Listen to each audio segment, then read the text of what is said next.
The United States Center for Disease Control and Prevention provided a statistic in 2010 ranking obesity as the #1 health risk facing America. 400,000 people per year die of obesity. 35.7 United States adults are actually obese. Obesity is a growing epidemic in our society, and it's literally killing off our population and costing our nation.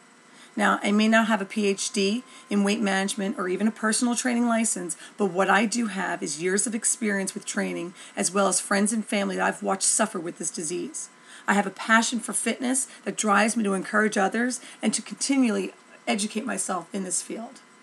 My goal today is to broaden your horizons, if you will, about obesity. Sure, we all have a general idea about what's considered obese and the negative impacts it has on our body. We can name heart disease, stroke, type 2 diabetes, certain types of cancers off the top of our head. But we may even know we may even actually have weight issues ourselves or know people that are close to us that do. But did you actually know that where you store your body fat has specific health hazards as well? Did you even know that there are different types of body shapes? Today I want to discuss obesity and those 4 body shapes. My main focus is on the apple versus pear-shaped bodies, their health hazards, and how to combat such. I'm going to provide a diet and exercise program suitable for both. First, I'd like to begin with defining obesity. Obesity is an excessive amount of body fat in relation to lean body mass. Obesity is determined by measuring body fat, not just your body weight. People might be over the weight limit for normal standards, but if they're very muscular with low body fat, they're not obese. Just the same on the flip side, you might be of normal weight or even underweight, but still have excessive body fat. So then how do I determine or measure if I'm considered obesity? Well, guess what? You guys are in luck. WebMD has this fantastic tool I would suggest you all utilize. It actually provides you with a chart that's based on your waist measurement as well as your height, and it'll give you an idea of your body shape. Here's an example of what you'll find if you were to visit WebMD. I hope you guys can see this. According to WebMD, a person's considered obese when his or her weight is 20% or more above normal weight. The most common measure of obesity is the body mass index, or BMI. A person's considered overweight if his or her BMI is between 25 and 29.9. You're considered obese if it's 30 and above. Your waist to height ratio helps determine your body shape, as I mentioned before. So just what body shapes are out there, you ask? Well, there's actually 4. There's your hourglass body shape, which means for women, an hourglass shape, you have a small waist with your hips and shoulders that are comparable with 36, 24, 36, brick house. Men who are built like football players with broad shoulders, muscular legs, and a small waist are considered to be hourglass. Then there's your pear-shaped bodies. Women, they have larger hips, butt, and thighs with a flat stomach and chest.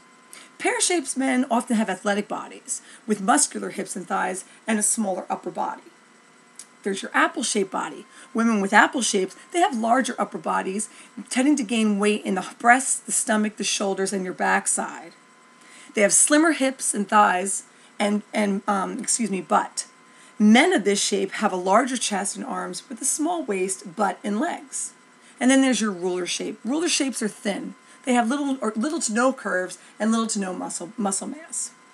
But let's discuss those apple-shaped and pear-shaped bodies. Here's a diagram. The reason I want to focus on the apple and pear-shaped bodies is they tend to have the greatest health hazards among the 4. Apple-shaped bodies, as you can see on this diagram, they tend to carry their fat in the midsection. That's called their visceral fat. Okay? It's located in their abdominal area, and it surrounds their body's internal organs. It sounds pretty dangerous, huh? Well, it is. Apple-shaped individuals tend to be at highest risk of disease and death among all 4. According to information from the Journal of the American Medical Association, found in the Center for Disease Control website, fat cells in the upper part of the body appear to have different qualities than those found in the lower part. In fact, studies suggest a high risk for diabetes, heart disease, and breast cancer in people with apple shapes, and a lower risk in those who are pear-shaped. Apple-shaped bodies also tend to have high blood pressure and suffer from stroke and unhealthy cholesterol levels.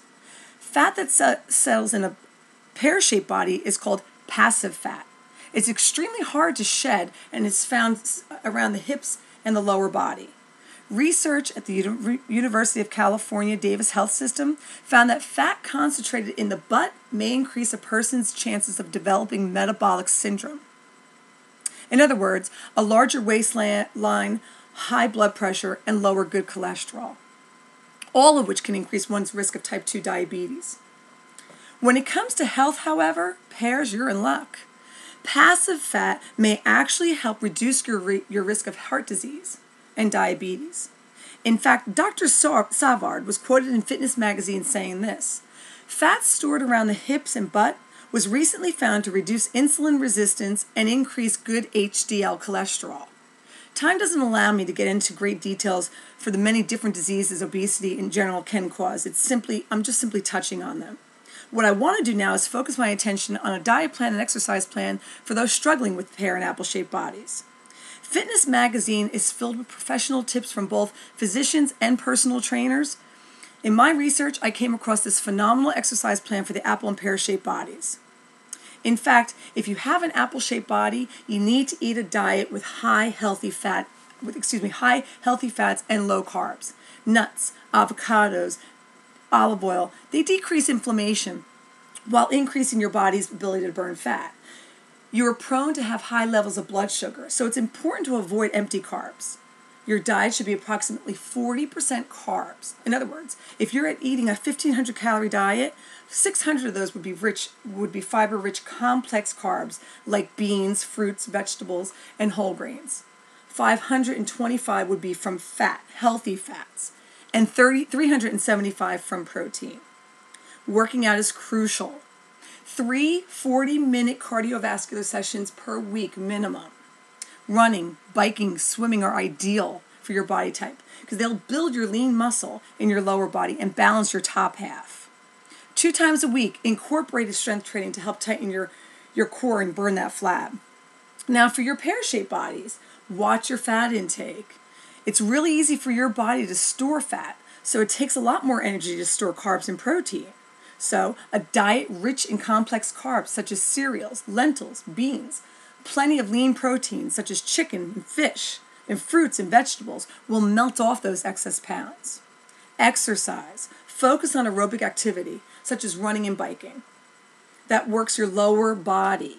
3 30-minute sessions per week mixed with 2 strength training workouts to build your upper body will actually balance the appearance of your bottom heavy figure. The more muscle mass you have on your body, the higher your metabolism is. So go ahead and build that muscle. So there you have it. You've learned how to determine your body shape, as well as which body shapes are the highest that need the greatest attention for health hazard reasons. And you've also been provided with a jump start on your diet and exercise program for those apple-shaped and pear-shaped bodies. Before I leave you, I want to just go in closing and read to you an article, a blog I found on a site called kenjoya.com. The article is titled, "I Hate My Body." My hips carry so much fat in such an unattractive manner that I feel like I always need to pull my pants up above my fat to hide it. I can't wear form-fitting clothing without the weird indent in my hip showing. This was a problem even when I was underweight from an eating disorder. I hate my body so much that it's caused me to consider suicide from time to time. I don't know how to come to terms with the hideous body that I have been cursed with. I've tried everything. All I know is that there's a God out there, then he's cruel for making me look like this when normal girls have feminine, beautiful shapes. Even overweight women don't have the strange shape that I have.